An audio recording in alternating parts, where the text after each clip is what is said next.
Ma pada lafaz ma ta'manun atof atau diatofkan dengan waw kepada lafaz kaf pada lafaz khalaqakum. Ketika kaf itu bima linasbin menjadi maf'ul bih, berarti ma juga bima linasbin menjadi maf'ul bih. Kalau Allah yang menciptakan kaum kalian wahai umat manusia, berarti Allah juga menciptakan ma ta'manun, perbuatan kalian. Ini tidak dapat ditakwil lagi. Ini adalah dalalah yang qat'iyah, sesuatu yang qat'i dalalatan wa thubutan. Ini tidak bisa ditakwil sama sekali, ya. Allah juga berfirman, "Wa ma ramaita iz ramaita walakinallaha rama." Muhammad, ketika engkau melempar itu pada golongan Ahzab, pada perang Khandaq, bukan engkau yang melempar Muhammad. Wa ma ramaita, apapun yang engkau lempar, ma ramaita. Engkau tidak, walakinallaha, tapi Allah yang melempar. Berarti Allah Subhanahu wa taala yang melakukan pada dasarnya. Nah, sehingga dengan ini kami katakan bagi akidah ahli sunnah wal jamaah, dan ini yang ditabani oleh Sutari yang saya dapatkan dari musyrik, bahwa memang benar Allah Subhanahu wa taala yang menciptakan manusia dan perbuatannya. Tapi ini konteksnya adalah konteks hakikat. Ingat, ini konteksnya hakikat. Tapi fakta kemudian menyatakan bahwa apakah tidak boleh kita katakan seperti bahwa ini adalah perbuatan saya. Ketika saya menyalahkan ini, tidak bolehkah dikatakan ini adalah perbuatan saya? Nah, maka perbuatan hamba itulah yang ditakdirkan oleh Syekh Taqiyuddin Nabhani tidak dengan kata khalaqa ataupun ja'ala, tapi dengan kata saitara. Saitara bukan menciptakan. Saitara adalah menguasai. Karena boleh dikatakan manusia menguasai. Saya menguasai. Jadi tidak ditemukan sama sekali dalam kitab Hizbut Tahrir yang manapun bahwa manusia menciptakan perbuatannya. Tidak ada. Yang dikatakan hanya menghukum bagian dua daerah, dua area. Da'iratun saitarat 'alal insan. Suatu daerah yang menguasai manusia, dan yang diinginkan dengan pembagian ini adalah endingnya. Apa endingnya? Adalah bahwa manusia pada daerah saitarat 'alal insan tidak dimintai pertanggungan jawab apapun. Manusia tidak mukallaf dengan itu, dan ini fakta. Sebenarnya ini yang diinginkan oleh Syekh Taqi, bahwa manusia itu diminta pertanggungjawaban dan tidak diminta pertanggungjawaban. Itu ada dua daerah. Jadi endingnya. Jelas itu ya, ada daerah yang menguasai manusia. Manusia tidak dapat berbuat apa-apa. Kita duduk tiba-tiba jatuh nih, mati semua. Manusia tidak diminta apa-apa tentang hal itu. Ya. Yang kedua adalah da'iratun yusaitiru 'alaihal insan. Daerah atau area yang manusia menguasainya. Artinya menguasai bukan menciptakan, saudara. Inilah sebenarnya makna dari yang sejak dulu dalam mazhab akidah ahli sunnah wal jamaah. Dalam mazhabnya ahli sunnah wal jamaah fil akidah, yaitu khususnya Asy'ariyah dan Maturidiyah, yang masih membingungkan.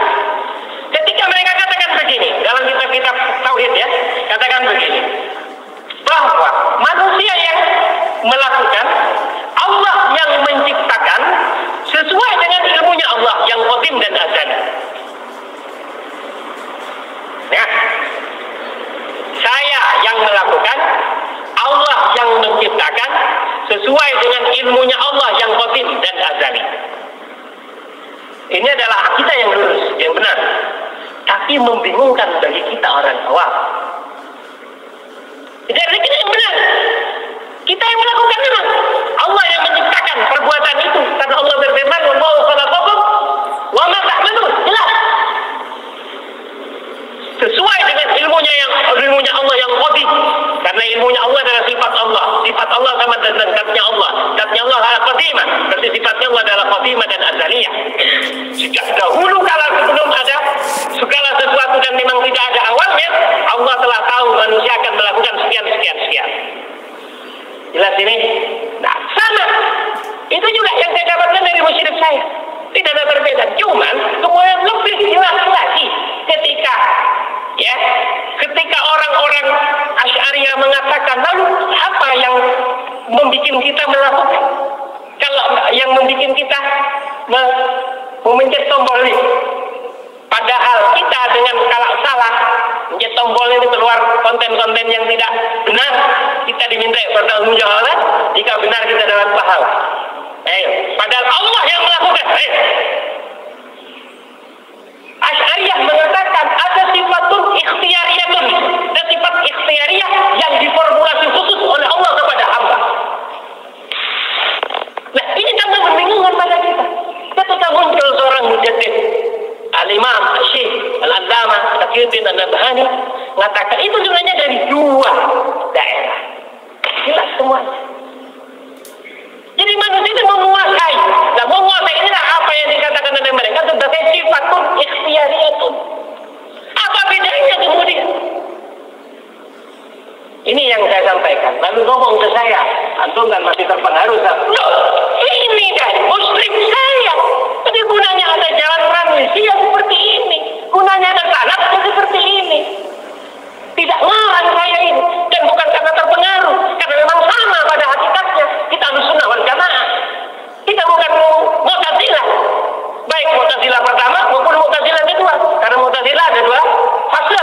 Mu'tazilah pertama, dia manusia yang menciptakan perbuatannya dan tidak diketahui oleh Allah.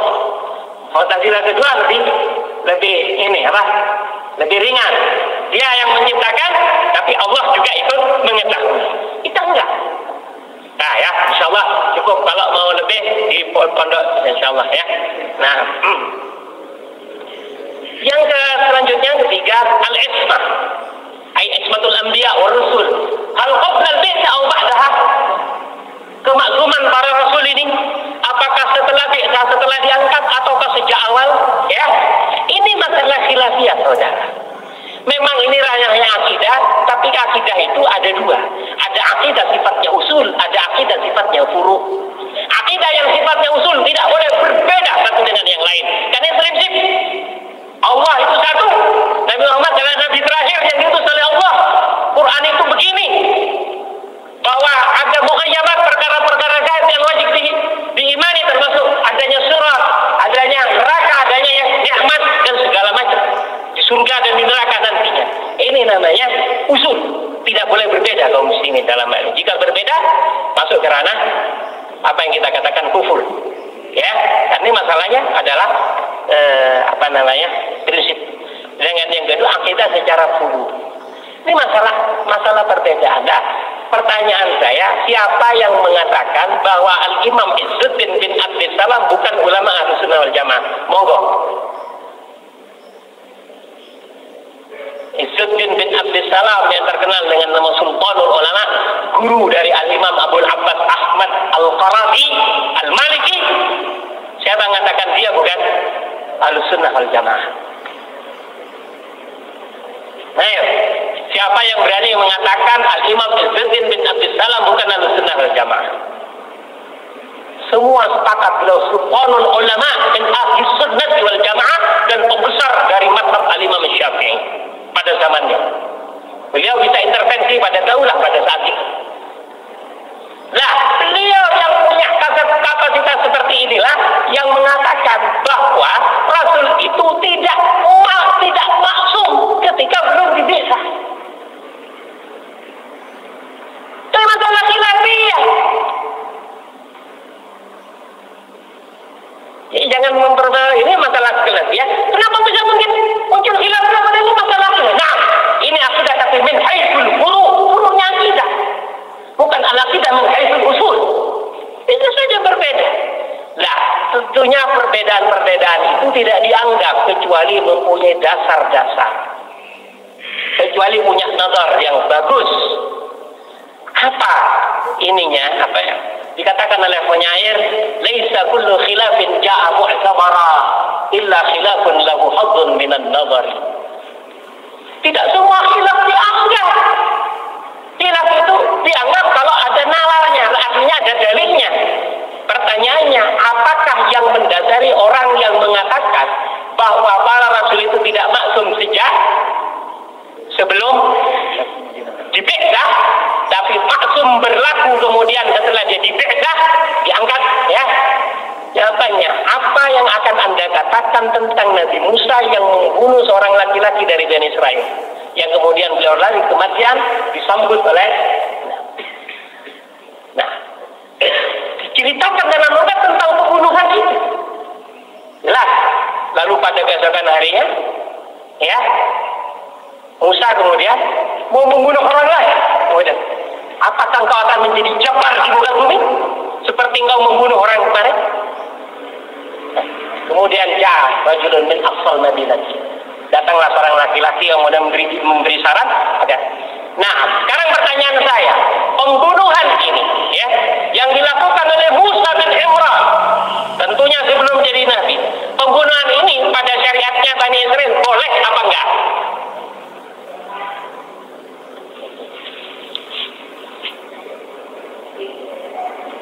Nah, makanya pada syariatnya Bani Israel, padahal pada saat itu dia belum dijadikan jadi nabi lah. Belum ada syariat khusus tentang beliau. Jadi nabi sebelumnya tentunya, ya. Katakanlah syariatnya Nabi Yakub, karena keturunannya Yakub bin Ishak, atau keturunannya Ishak, yang jelas bin Ibrahim. Apakah boleh membunuh? Sejak awal Allah Subhanahu wa taala murka kepada pelaku pembunuhan. Dan pembunuhan ini adalah dosa yang amat besar, yang mustahil seorang rasul melakukannya. Itu akidah kita. Akidah kita mengatakan bahwa rasul siapapun ia tidak akan melakukan dosa besar. Kalau tentang dosa kecil, khilaf lagi ulama. Ini bermasalah yang harus kita ketahui. Apa yang Anda katakan tentang kasusnya Nabi Musa? Baik, pembunuhnya. Dan yang lain-lain, saudara. Maka kalau kemudian Anda temukan satu pendapat, ya, dari ini tidak perlu dipermasalahkan, karena ini memang ranahnya ranah khilaf dari di antara, tidak menjadikan orang yang mengatakan ini kemudian keluar dari Ahlus Sunnah wal Jamaah. Makanya saya tanyakan tadi, apakah ada yang berani mengatakan Izzuddin bin Nabi Salam mengatakan dia adalah keluar dari Ahlus Sunnah wal Jamaah? Saya yakin saudara, kalau atau andai kata Syekh Taqiyuddin An-Nabhani mengatakan begini dalam sebuah kitabnya yang kita dapat nih, ya, bahwa Nabi dan Rasul lebih afdal Nabi. Kalau Anda katakan kan lebih afdal Rasul, dalam pertanyaan saya, lebih afdal manakah Nabi dan Rasul? Makom nubuwah dengan makom risalah, mana beliau agak afdal? Anda katakan risalah. Kenapa? Karena Rasul pasti Nabi. Nabi belum tentu kuadrat dia, rangkap. Itu jelas lebih afdal. Betul tidak? Izzuddin bin Abdus Salam yang mengatakan bahwa makom nubuwah lebih tinggi daripada makom risalah. Nah, andai kata ini dikatakan oleh Syekh Taqiyuddin An-Nabhani, heboh.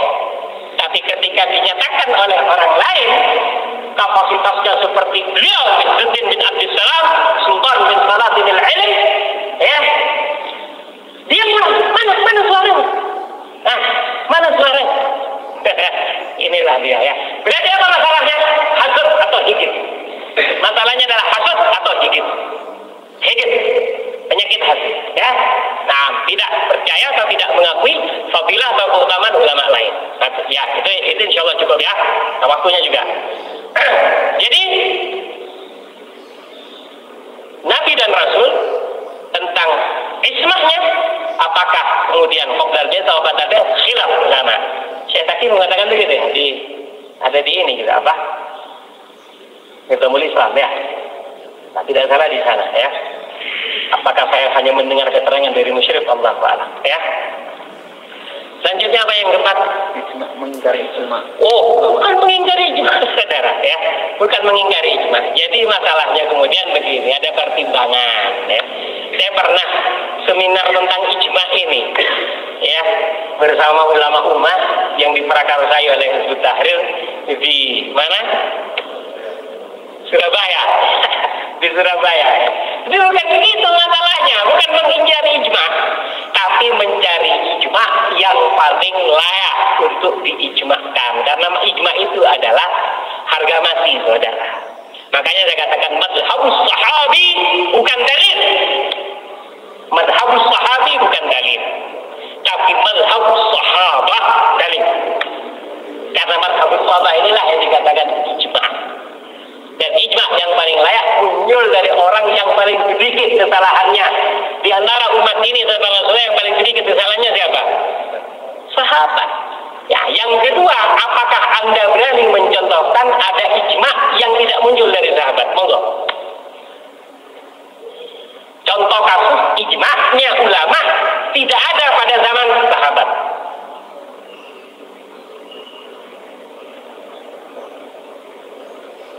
Tidak ada contoh kasusnya, makanya dari mana saya tahu ini? Al-Allamah Muhammad Al-Hasan Al-Ya'qubi Asy-Shinqiti dalam kitab Al-Kawkab, dalam syarahnya Al-Kawkab As-Sati yang bernama Sulamul Mutalib menyatakan begitu, bahwa contoh bahwa pernyataan tidak pernah ada contoh kasusnya.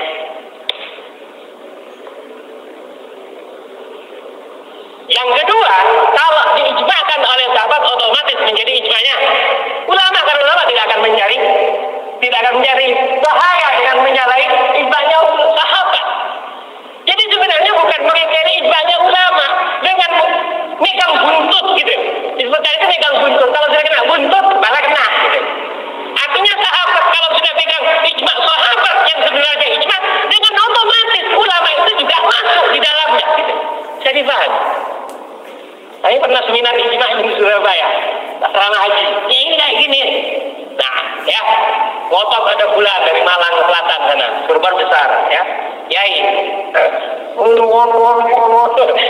tidak begitu sebenarnya, salahnya ya. Atau silakan sering-sering berkunjung ke kitab-kitab usul fikih semacam Sulamul Mutalib ala Al-Kawkab As-Sati, ya, dan yang lain-lain, ya. Itu sebenarnya.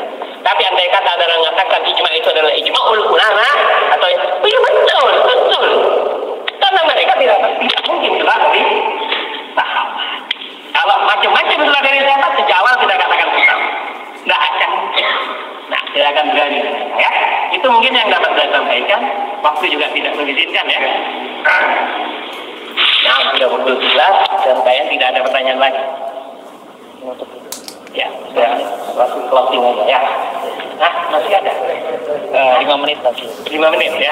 Ini zuhur kan. Ya. Oh enggak mau. Pakai ini biar saya dengar. Agak maju aja, naik. Agak maju awal. Selanjutnya. Monggo awal. Nah, silakan. Ya, Selain masalah terpatu Nadia tadi, ada sebuah terkait yang mengatakan terkait ya terpatu Nadia tadi yang kalau dihubungkan sama pemahaman ini tadi penafsiran tauhid.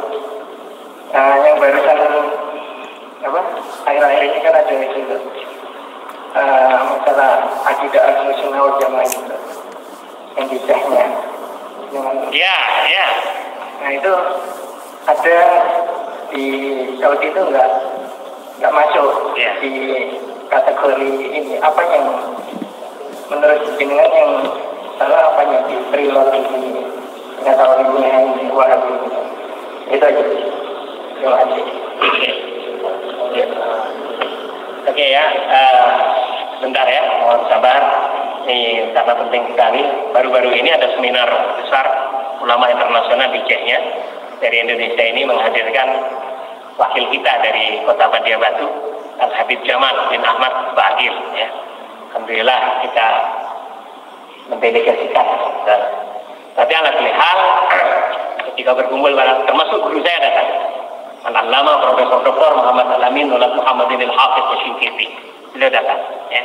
Dan sempat berbincang-bincang dengan Al-Habib Jamal. Kemudian foto-foto eksklusifnya dikirim ke saya, ke WA saya, oleh Al-Habib Jamal. Nah,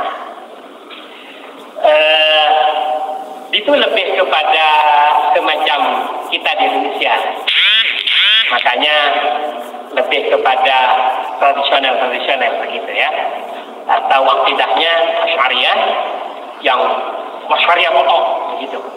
Sehingga kemudian Saudi Arabia karena punya trilogi tauhid uluhiyah, rububiyah dan al-asma wa sifat ya, ini nggak masuk karena tidak masuk pada apa yang mereka inginkan ya. Tapi alhamdulillah sebenarnya tentang kenajian, keselamatan seorang muslim atau firqah nanti di akhirat ini tidak tergantung pada seminar mau diseminarkan mau tidak disertakan kayak gitu lah. Yang penting dia harus ana alaihi wa ashabi. Itu kaidah umumnya, kaidah kuliahnya itu.